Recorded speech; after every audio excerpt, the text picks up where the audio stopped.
Assalamualaikum warahmatullahi wabarakatuh.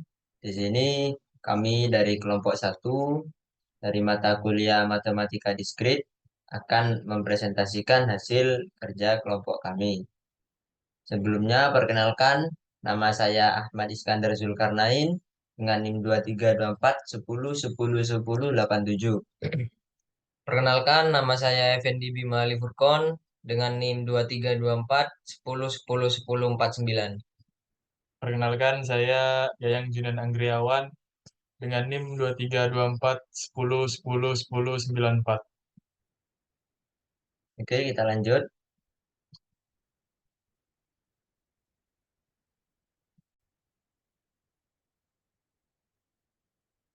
Ini saya Yayang Junan Anggriawan akan melanjutkan dari materi yang pertama, yaitu barisan aritmatika. Pengertian aritmatika sendiri adalah deretan bilangan yang memiliki selisih konstan antar suku-sukunya.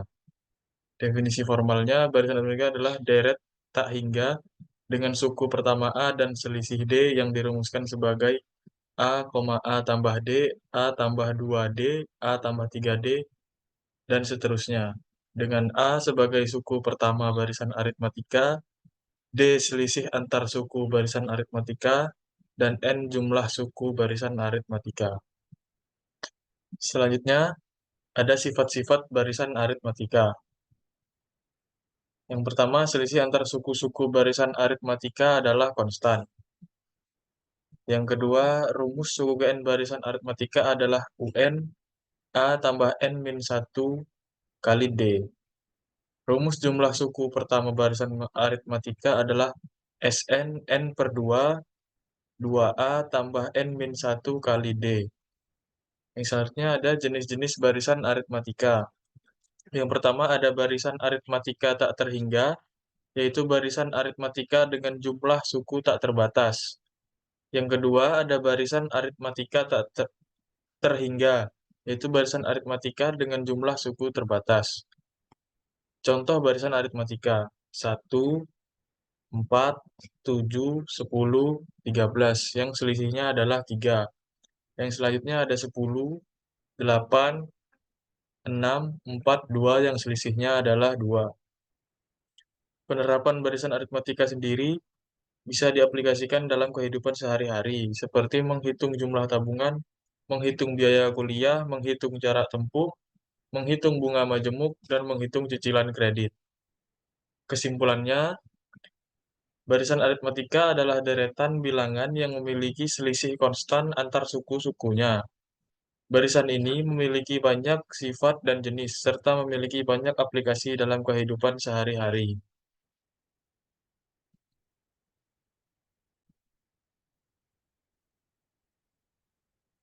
Selanjutnya, di sini saya akan memberikan contoh permasalahan dalam kehidupan sehari-hari dan cara penyelesaiannya.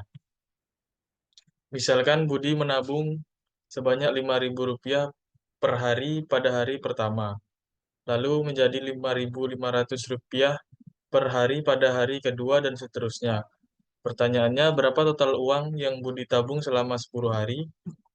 Cara penyelesaiannya, barisan tabungan Budi merupakan barisan aritmatika dengan suku pertama, A adalah 5.000 dan selisih antar sukunya, D adalah Rp500.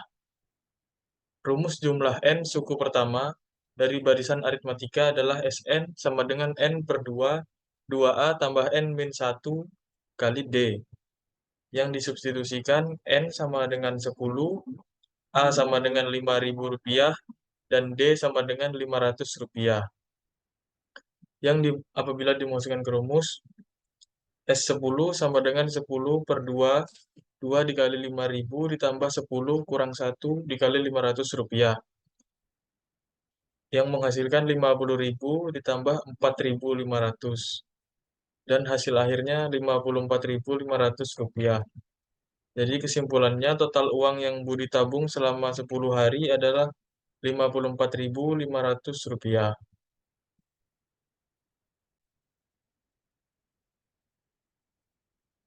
Selanjutnya, di sini saya akan menjelaskan deret geometri.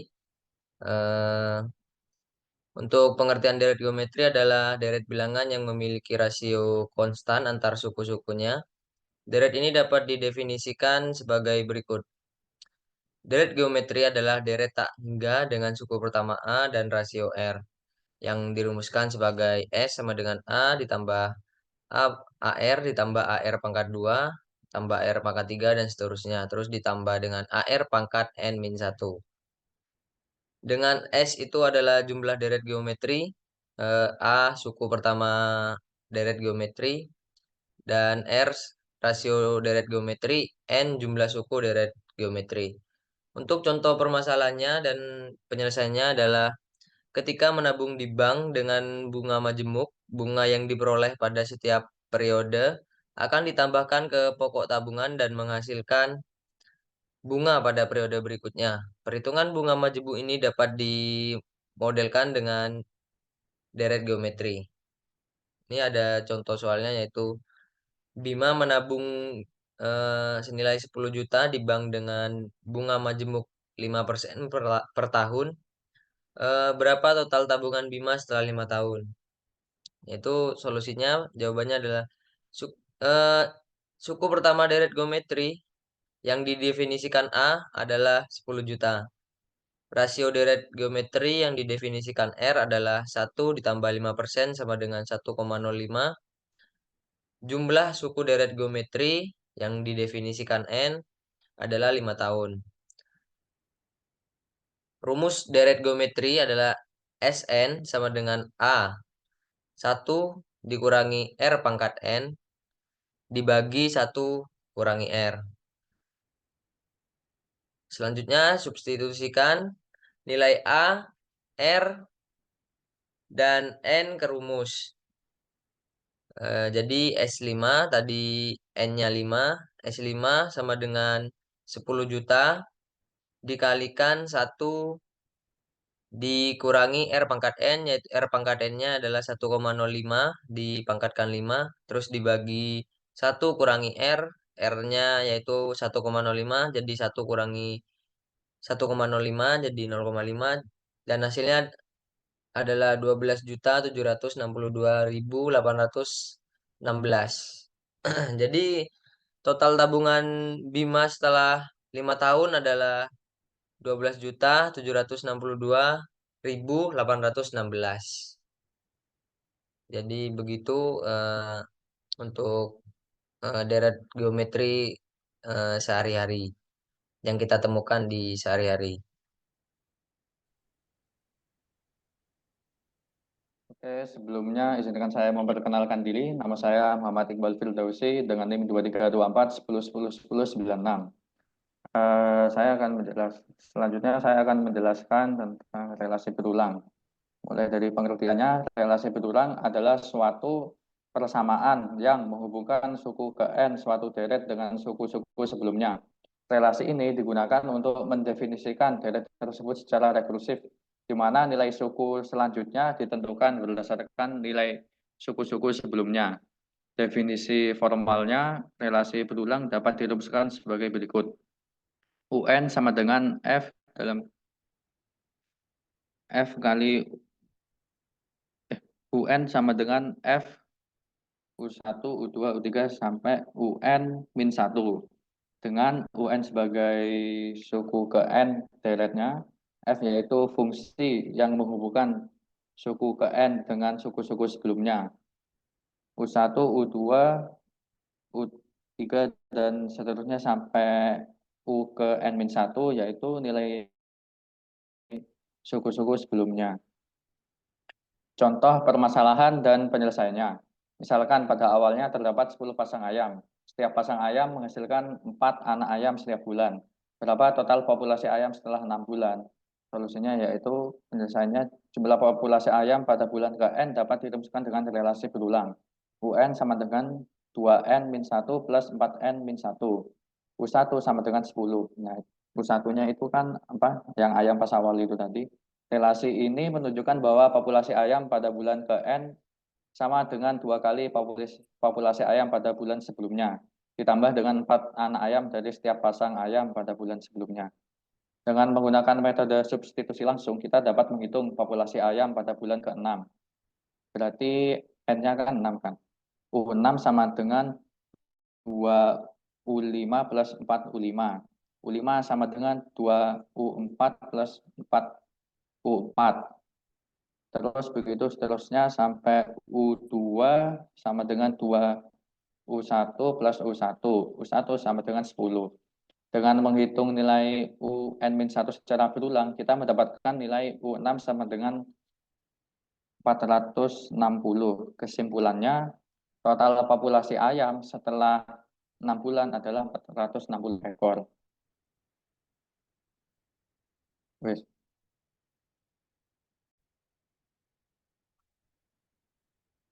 Selanjutnya adalah induksi matematika. Di sini induksi matematika adalah metode pembuktian matematis yang digunakan untuk membuktikan pernyataan matematika yang berlaku untuk semua bilangan bulat non-negatif atau sebagian besar bilangan bulat. Metode induksi matematika. Metode ini terdiri dari dua langkah utama. Yang pertama, basis induksi, yaitu buktikan bahwa pernyataan tersebut benar atau kasus dasar, yaitu untuk bilangan bulat non-negatif terkecil. Yang kedua, langkah induktif. Asumsikan bahwa pernyataan tersebut benar untuk suatu bilangan bulat non-negatif K. Buktikan bahwa pernyataan tersebut juga benar untuk bilangan bulat non-negatif K plus 1. Kesimpulannya, jika kedua langkah tersebut dapat dibuktikan, maka dapat disimpulkan bahwa pernyataan tersebut benar untuk semua bilangan bulat non-negatif. Untuk contoh permasalahan dan penyelesaiannya ialah buktikan bahwa setiap bilangan bulat positif yang dapat direpresentasikan sebagai 2 pangkat N min 1, di mana N adalah bilangan bulat positif, adalah kelipatan 3. Untuk yang langkah dasar, buktikan bahwa pernyataan tersebut benar untuk N sama dengan 1. Jawabannya 2 pangkat 1 min 1 sama dengan 1. 1 adalah kelipatan 3. Untuk langkah induktif, asumsikan bahwa pernyataan tersebut benar untuk N sama dengan K, di mana K adalah bilangan bulat positif. Buktikan bahwa pernyataan tersebut juga benar untuk N sama dengan K plus 1. 2 pangkat K plus 1 min 1 sama dengan 2 pangkat K dikali 2 min 1. Lalu 2 pangkat K plus 1 min 1 sama dengan 2 pangkat K min 1 ditambah 2 pangkat K. Asumsikan 2 pangkat K min 1 adalah kelipatan 3. Maka 2 pangkat K min 1 sama dengan 3M. Untuk M adalah bilangan bulat. 2 pangkat K plus 1 min 1 sama dengan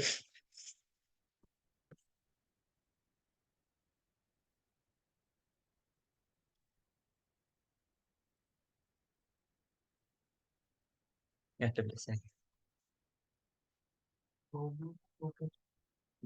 2 pangkat K plus 1 min 1 sama dengan 3M plus 2 pangkat K.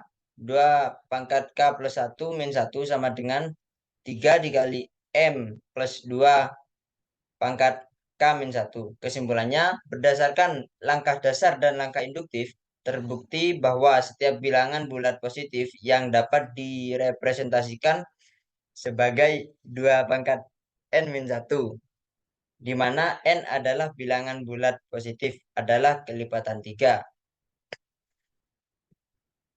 Sekian dari kelompok kami.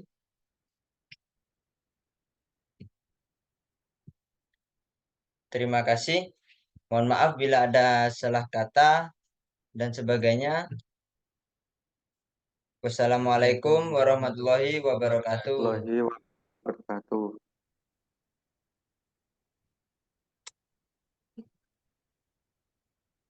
Sip.